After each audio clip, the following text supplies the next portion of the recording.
Hi, I'm Rosie, and I'm a big reader. I always have been. I haven't been reading as much as I'd like to lately, so I'm hoping that this video inspires you and me to read some more, because books are incredible, stories are amazing, and it's like 90 degrees in my room. Oh my gosh.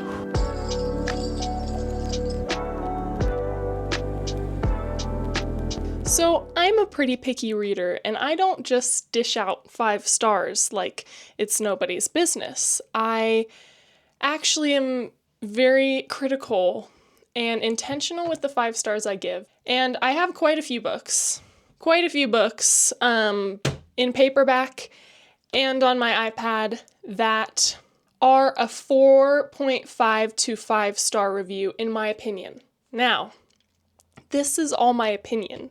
Please, we all have a right to our own opinion, and I'm just sharing mine. And honestly, I'm really just sharing books that I've really loved. This is 13 of 50 books that I'm going to share.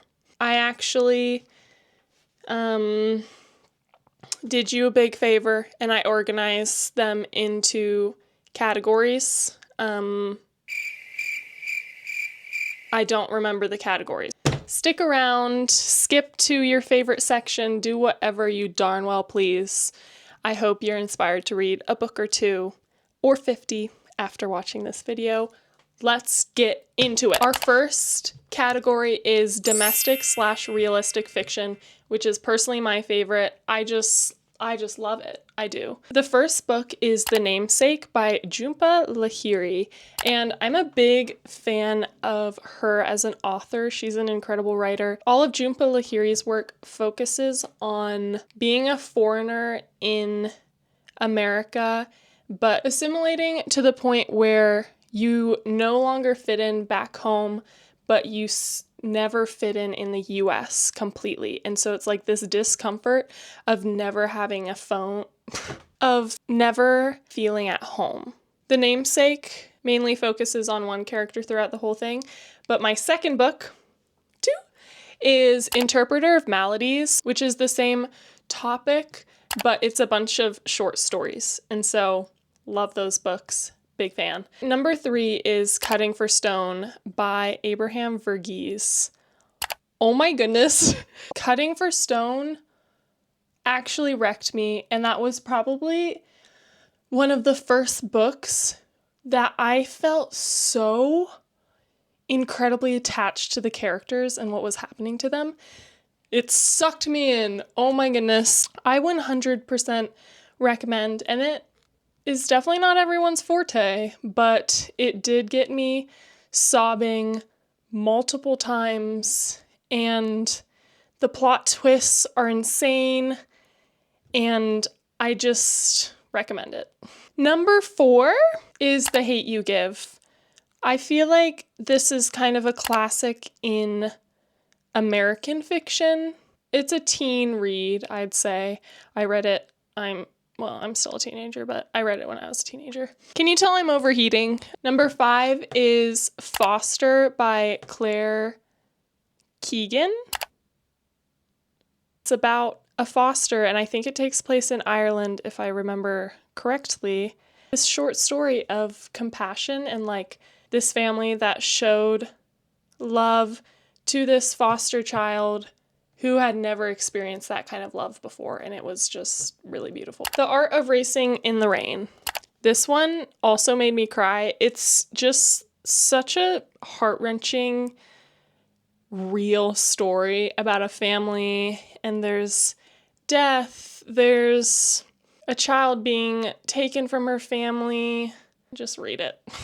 I'm so bad at explaining the plots of books. Oh, I forgot. Special thing about this, it's written from the perspective of a dog. It made me pay more attention to my dog because I was like, oh my goodness, does he have complex thoughts like this and we just think he's dumb? The Secret Life of Bees. It's about a girl in the South. Man, I read it so long ago, I actually don't really remember what it's about, but it's a good book if you're about female empowerment.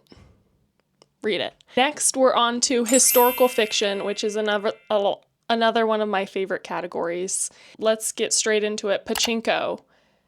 Massive book. It was so good. And I think they made it a movie series. And I'm not going to watch the movie series because the book was like so vivid for me that I would hate to ruin it with the movie series. But maybe if I can like disassociate the two, it would be fine. It's like a family saga that takes place in Japan and Korea. It just tackles like so much of the human experience. All the light we cannot see. It's perfection. Well, I actually read this for school and I really enjoyed it. But I tend to enjoy school books, so if that says something about me. This is during the war and it takes place in France and it follows two people in their worlds and then at the end they collide. Oh my gosh. Read it. Another novel by my favorite, Abraham Verghese, The Covenant of Water. Do you see how thick this thing is? It took me forever. And I'm not gonna lie, it took a long time for me to get into it, but once I did, I really enjoyed it. And it follows a lot of people. And I think it's so big because you have to have so much context for these people's lives. And it takes place in India. This one, there's a family curse. But it turns out, I can't spoil it. 11 Things Fall Apart by Chinua Achebe. I actually studied this in English, and I'm not sure how much I would have enjoyed it as just a book to be read. But after analyzing it, it's very deep. It was really monumental in shifting African literature from the white man's perspective to Africans. So, really cool. Persepolis, graphic novel, really good. Okay, I'm gonna try to go faster now. Persepolis takes place in the Middle East and there's a lot of civil unrest. I don't remember specifically what it was, but it was a really good graphic novel. Next, The Women. Took me on an emotional roller coaster, actually made me cry. It's about a woman who served as a nurse in the Vietnam War, but people in the US were not told that women were serving. And so when she came home and she was coping with PTSD and all these crazy things, no one believed she actually went. So it's kind of bizarre, really crazy. Yeah. Next is Beloved. Beloved was actually mind-blowing and like so raw. Number 15, Deep River, also read in English, last one, I swear. I didn't really enjoy the way the book was written. The underlying messages in the story were so moving for me, and getting to the end, I was like, holy moly. That's all I can really say. Lessons in Chemistry. This one has been highly rated by a lot of people. I loved it. I think it's so good. Feminism. Yay. It's really about the story of a woman in a man's world. It's about a woman in STEM. 17, Guernsey Literary and Potato Peel Pie Society. I actually loved the movie. The book was really sweet. It's about this society that meets when on an island that's occupied by the Nazis, and they try to meet up and share their secret pig. And they have to claim their literary society. The whole book is letters. It's really good. Okay, finally, let's get into fiction. Life of Pi. Life of Pi? Oh my gosh. I was quite anxious reading this book because it was so sad. And I remember my parents were watching the movie when I was younger, and I had bad dreams for a really long time during this one scene, which it starts pretty early, so I could spoil it, but I'm just gonna let you read it. It's really good. This guy gets deserted on a boat with wild animals, well, zoo animals, and he survives. And no one believes him. They think he's crazy. Whoa. 19, The Giver. How how do I even, whoa, kind of dystopian, sci-fi-ish novel. It was actually so hot yesterday that my camera overheated. So now it's the next day. A Wrinkle in Time. This was one of like my childhood books that I think can also be an adult read just because it's a very thoughtful concept and definitely a super easy read for an adult. Another like dystopian kind of sci-fi-esque read. It's kind of complicated. Okay, number 21, I have paperback somewhere, but I don't know where. 21 is Turtles All the Way Down by John Green. It's about a girl who struggles with OCD. Once again, John Green hits home. Beautiful writing, you'll learn something from it, and it has a very deep underlying message. Actually quite a few, so you can really take from it what you want. But I really enjoyed it. I feel like some people would even categorize it as a romance book, but I wouldn't. Speaking of, our next category is romance. I do love a good romance book, and I'm a big fan of Emily Henry, so my main books in this category are Emily Henry. Number 22 is The Fault in Our Stars. I'm not sure how well this is categorized as a romance because I feel like it could also be, I don't know, coming of age, but it ripped my heart out. So good. So sad. So good. It's about a girl who has cancer, who meets a guy who had cancer, and I'm not gonna spoil anything, but yeah. Number 23, Funny Story by Emily Henry. I really enjoy her books. They're more entertainment, and they do have a component of, like, there's always something that a character is struggling with outside of the relationship, which I like that, so it's not really just a read for entertainment. You're still learning something, I guess.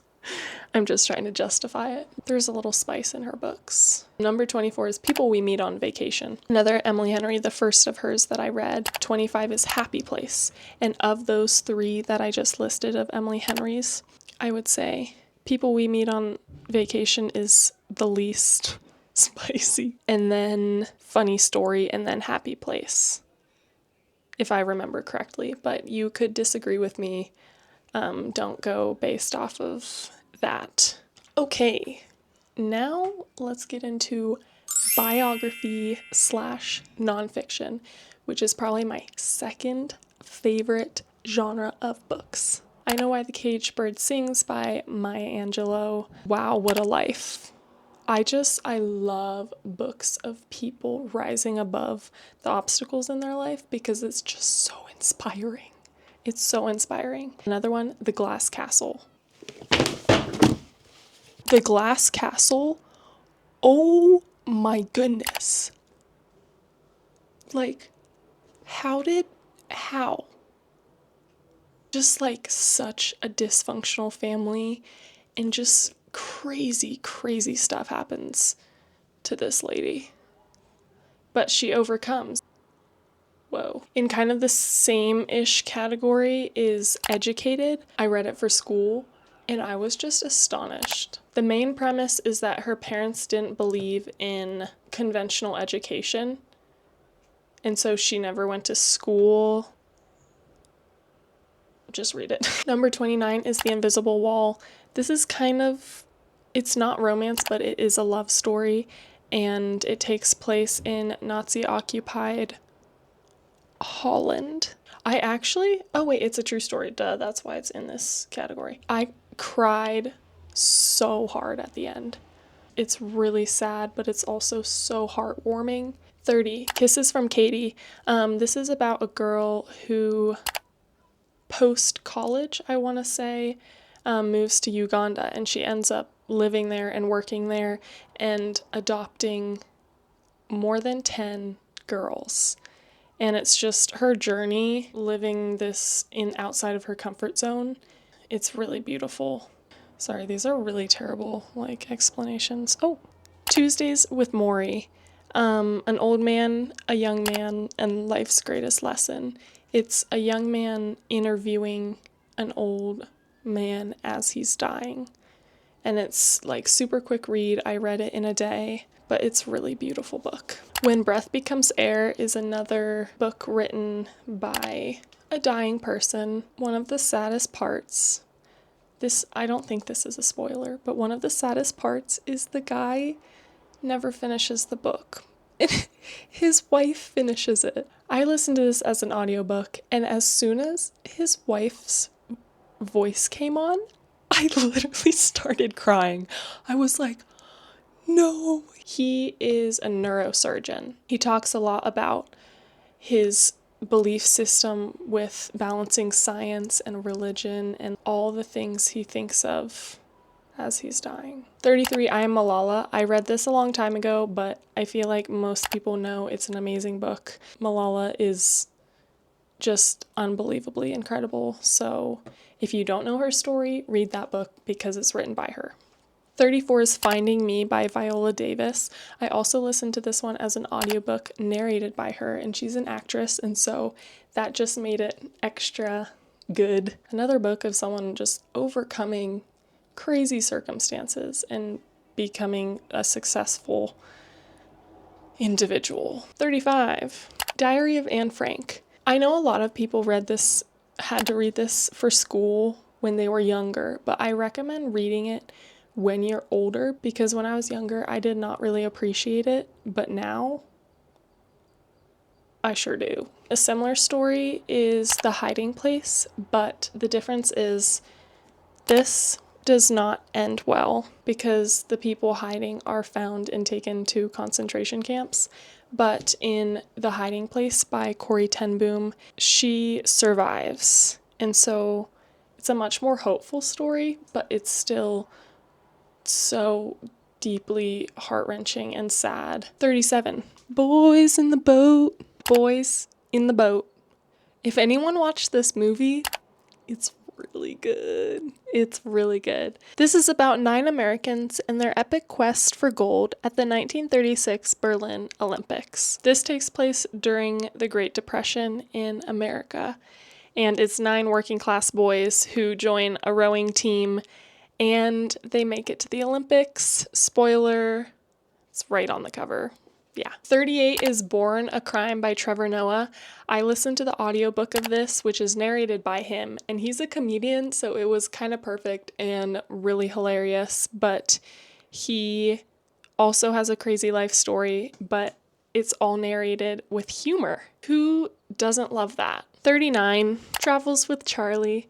John Steinbeck is one of my favorite authors, but this is his story of taking a road trip across America, and he doesn't tell anyone who he is, and he just encounters so many amazing, hospitable people. And it was a long time ago, but it's still relevant because we don't really hear about what happens in rural America. Our final category is classics. It's subjective whether something's a classic or not.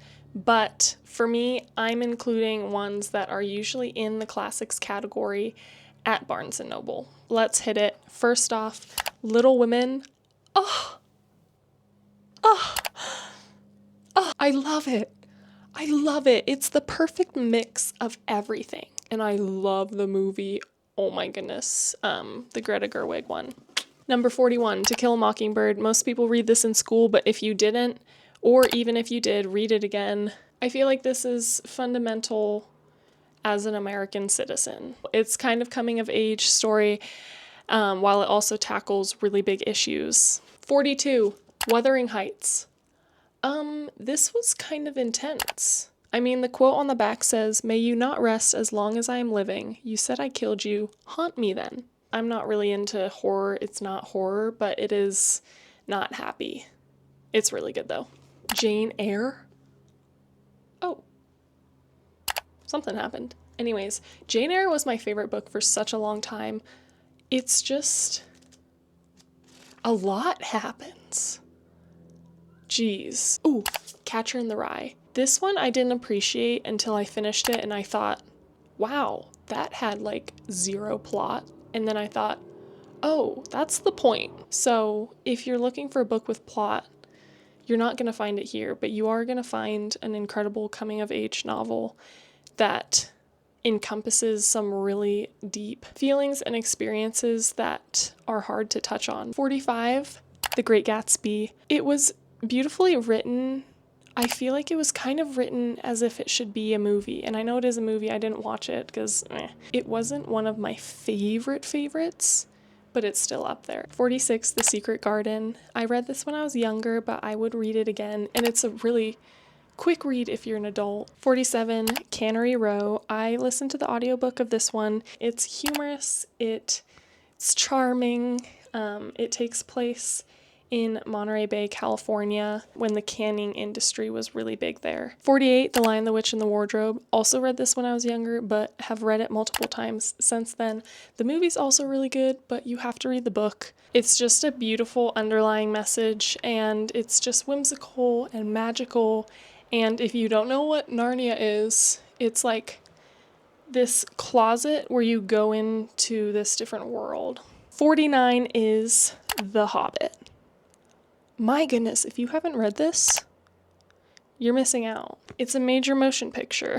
It's the prelude to Lord of the Rings. I actually didn't ever read all of Lord of the Rings because I bought the book, the 3-in-1 one, when I was little, and I was like, this thing is massive, I can't read this, but I did start with this one. One of the greatest fantasy sagas of all time. It's really a classic. Anne of Green Gables, I would like to include the whole 6-series book as one, but if you're only going to read one, obviously you have to read the first. It's so heartwarming, and it's such a feel-good book, but it's not just feel-good because it doesn't touch on anything not feel-good. It's just about a girl, an orphan girl who gets adopted into a family, and she's just so dramatic.